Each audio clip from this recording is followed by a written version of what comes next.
사람들의 삶과 민생과 밀접한 문제들은 다 사라지고 그런 정쟁만 남아있는 거잖아요. 막말로 못이 중한대잖아. 목걸이가 어떻고 풍산개가 어떻고. 그러니까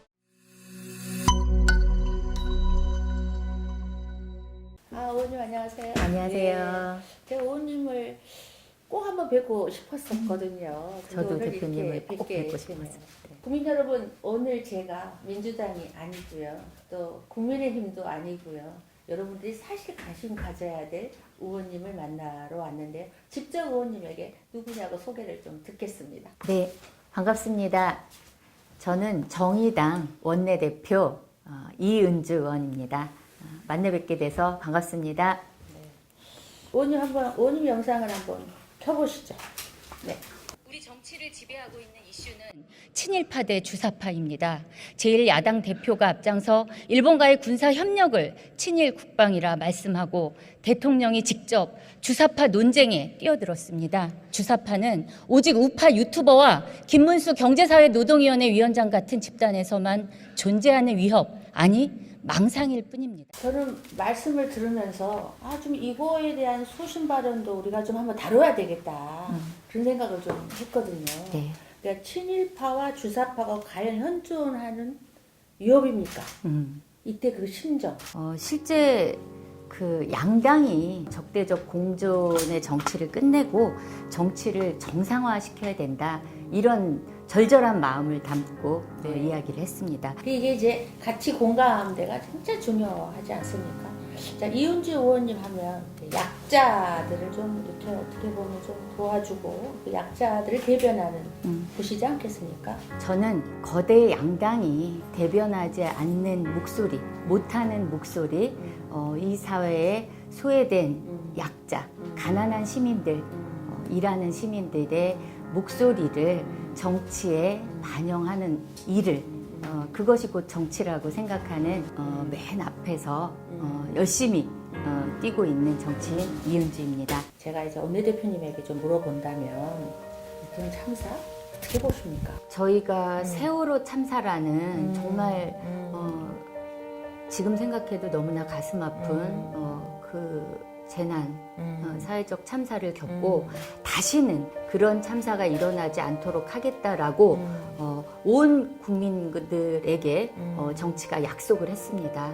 하지만 이번 이태원 참사를 또 겪게 되면서 도대체 정치는, 국가는 시민의 안전을 위해서 무엇을 했는지 다시 또 우리 앞에 그 질문이 돌아왔습니다. 정치가 이 부분에 대해서 제대로 진상 규명을 하고 원인과 또 책임자 처벌 그리고 재발 방지를 위한 재발 방지 대책들을 반드시 내와야 된다. 대한민국 많은 국민들이 트라우마에 지금 시달리고 있다고 하지 않습니까? 한번 국정감사에 다짐의 말씀 한 말씀 해주시죠. 거대 양당의 정쟁에 휩쓸려 들어가지 않도록 중심을 잡고 명명백백하게 이번 참사의 원인을 밝혀내고 또 유족들이 참여할 수 있는 그런 공간들을 만들어서 책임자를 처벌하고 다시는 우리 사회에 이런 참사가 일어나지 않도록 정치와 국회가 제 역할을 하도록 정의당이 앞장서겠습니다. 2023년 예산을 어디에 지금 관심을 두고 있으신가요? 일단 저는 그 안전한 일터를 만들기 위한 산업안전 예산에 중점을 또 줬고요. 그리고 제가 또 이제 환경노동위원회 위원이니까 공무직 노동자들의 처우를 개선할 수 있는 예산, 그리고 또 환경보호 예산, 상임위에 충실하게 그 부분에 대한 예산에 신경을 좀 많이 썼습니다. 공무직 노동자들의 처우 개선과 관련해서 근로복지공단에서 이제 고용보험이나 산재보험 상담을 하는 분들은 다른 노동자들의 고용보험과 산재보험 상담을 하면서 본인들의 처우는 열악한데 어디에서도 그 목소리가 반영되고 있지 못했습니다. 네. 그래서 제가 이번 국정감사에 공무직 그 노동자들의 처우 개선을 위한 예산 반영에 특히 신경을 많이 썼고요. 영농 폐기물 문제를 다뤘어요. 이게 뭐냐면 폐비닐 또 플라스틱 농약병 이런 것들이 바로 영농 폐기물이에요. 토양이나 또 수질, 대기 오염의 이제 주범이긴 한데 국고 지원금이 너무 미비한 거예요. 그 지자체와 농림축산부의 주체들이 그런 효과적인 수거 방안을 좀 마련해라 정책적으로 그리고 예산을 좀 증액하는 그런 제안들을 좀 했습니다. 네, 네. 최근에 국가공무원법, 지방공무원법 개정안 발의를 하셨더라고요. 네. 구체적으로 어떤 내용인가요? 예, 요게 얼마 전 그 신당역 살인 사건 있었잖아요. 뭐 스토킹 범죄자라고 하는데 이 피의자가 해당 사건의 피의자가 실제로 온라인상의 음란물 유포죄로 벌금형을 선고받은 자예요. 맞아요. 네. 근데 이 사람이 이제 그 공기업에 입사를 해서 그런 처참한 그게 바로 법 제도의 미비였던 걸 제가 찾아낸 겁니다. 예, 실제 현행법은 성폭력 범죄를 범한 사람으로서 100만 원 이상 벌금형을 선고받고 형이 확정된 후에 3년이 지나지 않은 사람은 국가공무원이나 지방공무원으로 임용할 수 없게 돼 있어요. 근데 작년에 통과된 스토킹 처벌법이나 그리고 좀 전에 얘기했던 온라인상 음란물 유통죄 이 범죄에 대한 것은 사각지대로 남아 있었던 거죠. 네. 그래서 제가 이번에 제한 규정을 두는 그 법을 발의하게 된 겁니다. 네. 정의당은 뭐 기후 위기 대응 어떤 대책을 세우고 있는? 실제 뭐 기후 위기 극복의 유일한 해법은 탈탄소 사회로의 이행일 수밖에 없습니다. 탈탄소 사회로의 그 전환은 에너지 전환, 또 산업 전환, 그리고 일자리 전환을 통해서 온실가스를 이제 감축해야 되는 거고요. 이건 모든 분야의 전환을, 대전환을 요구하는 겁니다.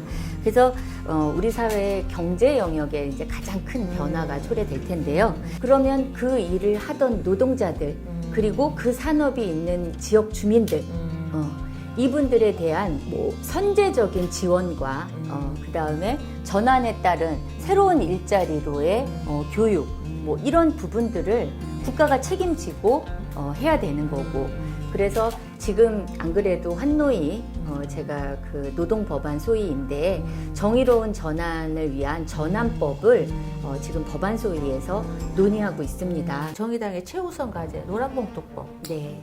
통과 연내 가능할까요?